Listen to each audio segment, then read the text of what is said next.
वो भयानक रात, भाग 2।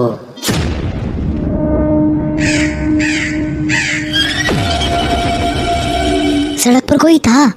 मैं समझा नहीं बेटा। सड़क पर तो कोई भी नहीं दिखाई दे रहा, ना ही आसपास कोई परछाई। फिर तुम टकराए किस चीज से? मतलब किस चीज से टकराई थी कार? संग्राम सिंह ने राहुल को अजीब तरह से घूरते हुए कहा। राहुल का चेहरा घबराहट से लाल हो चुका था, जो कि कार की जलती हुई इंडिकेटर में रह रह कर दिख रहा था। पता नहीं पापा, ऐसा लगा कोई था सड़क पर, लेकिन मुझे कोई दिखाई नहीं दिया। लगता है ऐसा लगा जैसे कोई अचानक से कार के सामने आया होगा। मुझे कुछ ठीक से याद नहीं आ रहा पापा, पर उसे बचाने के साथ ही ये सब हुआ। पर सच में वहाँ सड़क पर कोई तो था जो कार से टकराया था। राहुल की इस तरह की बात सुनकर सभी का घबराना और सवाल पूछना कोई अजीब बात नहीं थी। गीता भी काफी घबराई हुई थी। अगर ऐसा था तो मैं सामने बैठी थी, मुझे तो कुछ नहीं दिखाई दिया राहुल। मैं सच कह रहा हूँ।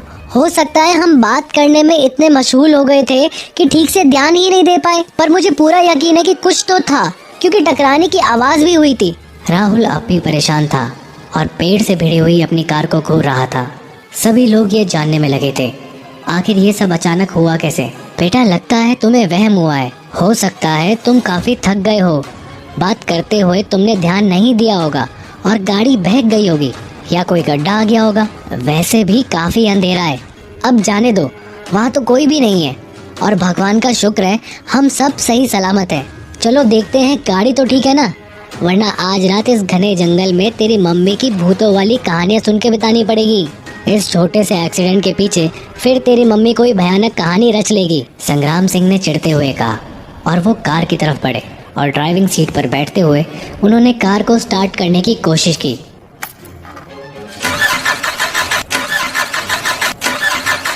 कोई फौजी ऐसे छोटे मोटे एक्सीडेंट से कैसे घबरा सकता था। कार चालू करने की भरसक कोशिश की गई, पर इंजन आवाज करके शांत हो गया और इसी के साथ पूरा जंगल भी एक पल को शांत हुआ लगने लगा।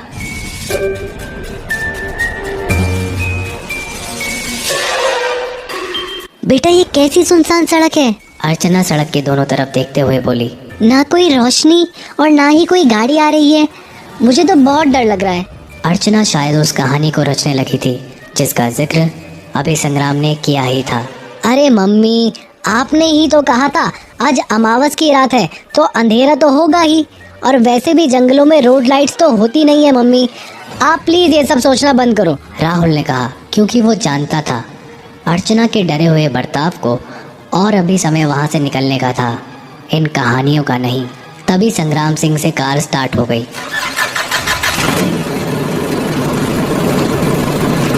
और वो कार को रिवर्स गियर में डालकर पीछे सड़क पर ले आए। राहुल, अर्चना और गीता को कार की तरफ लेकर चला आया। चलो सब लोग गाड़ी में बैठ जाओ फटाफट। शुक्र है बोनट और हेडलाइट्स के अलावा सब ठीक है और ये स्टार्ट हो गई। वाकई कार को ज्यादा नुकसान नहीं हुआ था और कार अब स्टार्ट भी हो चुकी थी। संग्राम सिंह ऐसे मुस्कुराए जैसे डूबते हुए इंसान को नाव मिल गई हो, और वो भी पूरी की पूरी। और अब इसी नाव में उन्हें अपनी फैमिली को जंगल पार करवाना था। भगवान का लाख लाख शुक्र है जो गाड़ी चालू हो गई, अर्चना ने हाथ जोड़कर कहा। अर्चना संग्राम सिंह के साथ आगे की सीट पर बैठ गई और इस बार राहुल और उसकी पत्नी गीता पीछे की सीट पर बैठे। उस घने जंगल की दशा ऐसी थी, कोई भी वहां से जल्दी ही निकलना चाहेगा। गाड़ी वापस सड़क पर थी। बीचों बीच जंगल के सन्नाटे में इंजन की घुन घुन वाली आवाज किसी जानवर की गुर्राहट की तरह गूंज रही थी। तभी राहुल ने पूछा, क्या हुआ पापा? गाड़ी चालू करके आप किसका इंतजार कर रहे हैं? चलिए गाड़ी निकालिए यहाँ से। कोशिश तो कर रहा हूँ बेटा, पर ना जाने ऐसा लग रहा है कि कार आगे नहीं बढ़ पा रही है। ऐसा लग रहा है जैसे ये गाड़ी आगे नहीं बढ़ना चाहती। मुझे तो ऐसा लग रहा है जैसे ये गाड़ी आगे बढ़ना ही नहीं चाहती। कुछ समझ नहीं आ रहा। मैं तो पूरी कोशिश कर रहा हूँ, देखो गियर भी डाला हुआ है, एक्सीलेटर भी दबा रहा हूँ, पर अभी तो सब ठीक ही लग रहा था। अब देखो तो सही, अचानक इसे क्या हो गया? मुझे तो लगता है कार में कोई गड़बड़ी हो गई है पापा।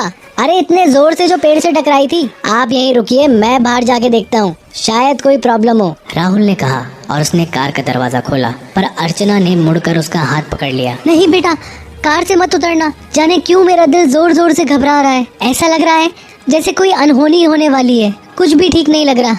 ए जी, आप कोशिश करिए, कार चल जाएगी। अर्चना सहमी हुई थी वह किसी भी तरह की मुसीबत को नहीं बुलाना चाहती थी और शायद जंगल को भी महसूस कर रही थी। कभी कभी वहम सच भी हो जाता है। आगे क्या होगा कौन जानता है।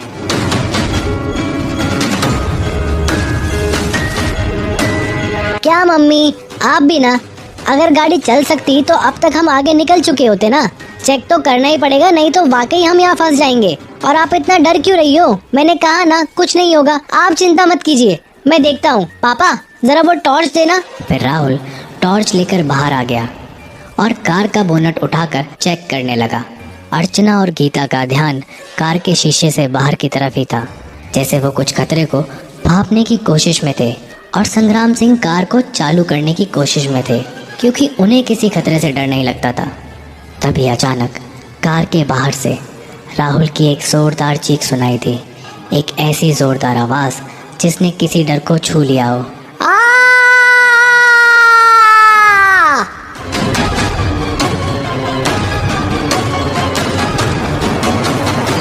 इस कहानी का अगला अध्याय आप जल्द ही सुनेंगे।